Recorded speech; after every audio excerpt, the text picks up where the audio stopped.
అయితే పారిశ్రామికవేత్తలు పరిశ్రమలు నిర్మిస్తారని పరిశ్రమలు ఏర్పాటు చేస్తారని చెప్పేసి ఆ పారిశ్రామికవేత్తలు ప్రభుత్వానికి అప్లికేషన్ పెట్టుకుంటే ప్రభుత్వం వెంటనే వాటికి ఏదైతే భూములు అలాట్మెంట్ చేయడం జరుగుతున్నది. మరి ఈ తెలంగాణ వ్యాప్తంగా భూముల అలాట్మెంటు జరిగిన నేపథ్యంలో ఏళ్ల తరబడి పరిశ్రమలు స్థాపించకపోగా వాటిని వేరే వాళ్లకు అంటే ఇతరులకు ఏదంటే దాన్ని కిరాయిలకు ఏదైతే మనం గదులను కిరాయికి ఇస్తామో ఆ విధంగా కిరాయిలకు ఇచ్చుకుంటూ డబ్బులు పొందుతున్న వైనం కానీ పరిశ్రమలు స్థాపించిన పరిస్థితి అయితే కనిపిస్తున్నది. అలాంటి వార్త ఒకటి చూద్దాం మనం. ఇక్కడ భూమి కేటాయింపులు సరే, పరిశ్రమలు ఎక్కడ?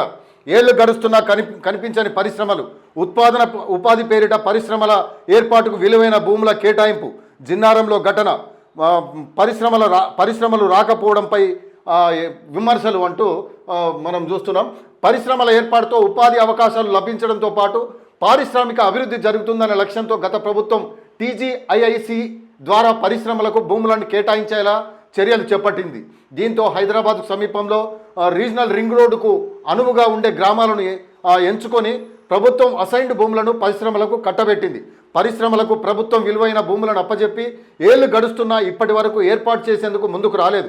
దీంతో ప్రభుత్వ లక్ష్యం నీరు కారణంతో పాటు ఉపాధి లభిస్తుందని ఆశ పెట్టుకున్న యువతకు కూడా నిరాశ మిగిలింది. పరిశ్రమల కోసం యాజమాన్యాలకు కేటాయించిన భూమి చుట్టూ కంచె ఏర్పాటు చేసి వదిలేశారు. యాజమాన్యాలు స్పందించి పరిశ్రమల ఏర్పాటుకు ముందుకు రావాలని, లేని పక్షంలో ఆ భూములను వెనక్కి తీసుకోవాలని ఆయా గ్రామాల ప్రజలు, యువకులు డిమాండ్ చేస్తున్నారు. రీజనల్ రింగ్ రోడ్డుకు సమీపంలో జిన్నారం మండలంలోని ఆయా గ్రామాలు ఉన్నాయి. ఆయా గ్రామాల్లోని అసైన్డ్ ప్రభుత్వ భూములను ప్రభుత్వం టీజీఐఐసి పేరిట పరిశ్రమలకు ఇచ్చేందుకు రంగం సిద్ధం చేసింది. గత 7 ఏళ్ల క్రితం మండలంలోని జిన్నారం, మంగంపేట, వావిలాల, శివానగర్, అల్లీనగర్ గ్రామాల్లో అసైన్డ్ ప్రభుత్వ భూములను సేకరించి ప్రభుత్వం పరిశ్రమలకు అప్పజెప్పింది. అసైన్డ్ భూముల్లో రైతులు పంటలు సాగు చేసుకుంటున్నా బలవంతంగా రైతుల వద్ద నుంచి భూములు లాక్కొని మరీ పరిశ్రమలకు కేటాయించారు. దీంతో కొంతమంది రైతులు కోర్టులను కూడా ఆశ్రయించారు. పరిశ్రమల ఏర్పాటుకు భూములు కేటాయించి 7 ఏళ్లు గడుస్తున్నా ఇప్పటి వరకు పరిశ్రమల నిర్మాణం మాత్రం జరగకపోవడం గమనార్హం. భూముల చుట్టూ యజమానుల కంచెలు. పరిశ్రమల ఏర్పాటు కోసం ప్రభుత్వం భూమి కేటాయించి యజమాన్యానికి అప్పచెప్పింది. ఇక్కడ పరిశ్రమలు ఏర్పాటు చేయకుండా కొంతమంది వారి కేటాయించిన భూమి చుట్టూ కంచె వేసుకొని వదిలేస్తున్నారు. పరిశ్రమ ఏర్పాటుకు మాత్రం యాజమాన్యాలు ముందుకు రావడం లేదు. దీంతో ఈ భూములను పరిశ్రమలకు ఎందుకు కేటాయించారని గ్రామాల ప్రజలు ప్రభుత్వాన్ని ప్రశ్నిస్తున్నారు. ఈ భూముల్లో కొంతమంది రహస్య వ్యాపారాలు కొనసాగిస్తున్నారని ఆరోపణలు వినిపిస్తున్నాయి. పరిశ్రమలు ఏర్పాటు చేయకపోతే భూములను తిరిగి తీసుకోవాలని ప్రజలు కోరుతున్నారు. పంటలు పండగ ఏర్పాటు కాక ఆయా గ్రామాల ప్రజలు ఇబ్బందులు పడుతున్నారు.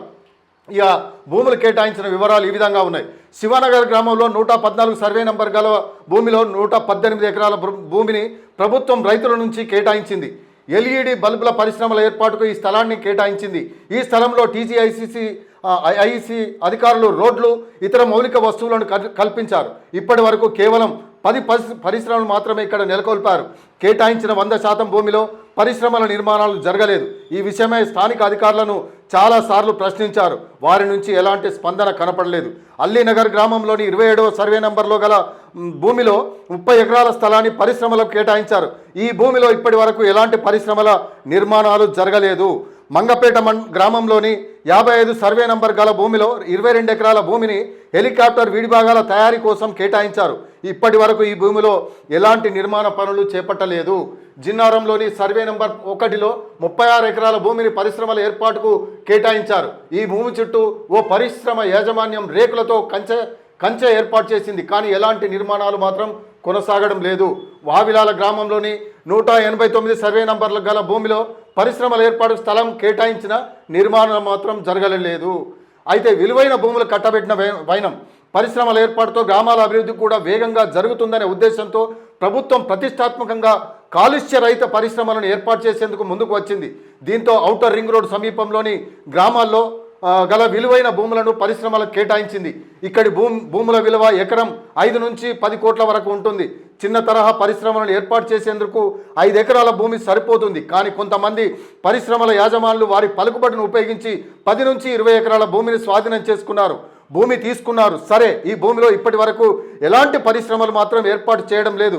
విలువైన భూములను కొంతమంది వారి పలుపట్టును ఉపయోగించి అందిన కాడికి కేటాయించుకున్నారు. దీంతో ఈ భూములు బడా పారిశ్రామిక చేతుల్లోకి వెళ్ళిపోతున్నాయి. ఇప్పటికైనా ప్రభుత్వం స్పందించి కేటాయించిన భూముల్లో పరిశ్రమలను స్థాపించేలా చర్యలు తీసుకోవాలని ప్రజలు కోరుతున్నారు. ఇది పరిస్థితి. గత బీఆర్ఎస్ ప్రభుత్వ హయాంలో జరిగిన ఘనత ఇది. భూమి కేటాయింపులు చేసిలు కానీ పరిశ్రమలు మాత్రం స్థాపించలేదు.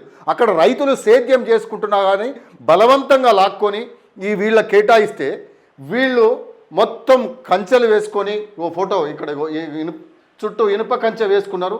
అందులో మాత్రం ఎలాంటి అభివృద్ధి అంటే ఎలాంటి పరిశ్రమ మాత్రం స్థాపించలేదు. ఇప్పటికైనా ప్రభుత్వం ఖచ్చితంగా ఎవరైతే పరిశ్రమ 7 ఏళ్ళుగా స్థాపించలేదు అని అంటే, గతంలో కూడా చాలామంది అటు వరంగల్లో లేకపోతే కరీంనగర్ ఈ మొత్తం తెలంగాణ వ్యాప్తంగా ఇదే పరిస్థితి కొనసాగుతున్నది. కాబట్టి ఖచ్చితంగా ఇలాంటి భూములను ప్రభుత్వం స్వాధీనం చేసుకుంటే ప్రభుత్వానికి ల్యాండ్ బ్యాంక్గా ఉంటుంది అని చెప్పేసి కూడా మనం చెప్పవచ్చు. ఖచ్చితంగా ఎవరైతే పరిశ్రమలు స్థాపించలేదో వాళ్ళ నుంచి వెనక్కి తీసుకోవాల్సిన పరిస్థితి అయితే ఖచ్చితంగా ఏర్పడుతుంది. కాబట్టి అక్కడి స్థానిక ప్రజలు కూడా అదే డిమాండ్ చేస్తున్న పరిస్థితి అయితే మనకు కనిపిస్తుంది. ఖచ్చితంగా మరి దాన్ని స్వాధీనం చేసుకుంటారా, వారికే కొమ్ము కాస్తారా, మనం చూద్దాం.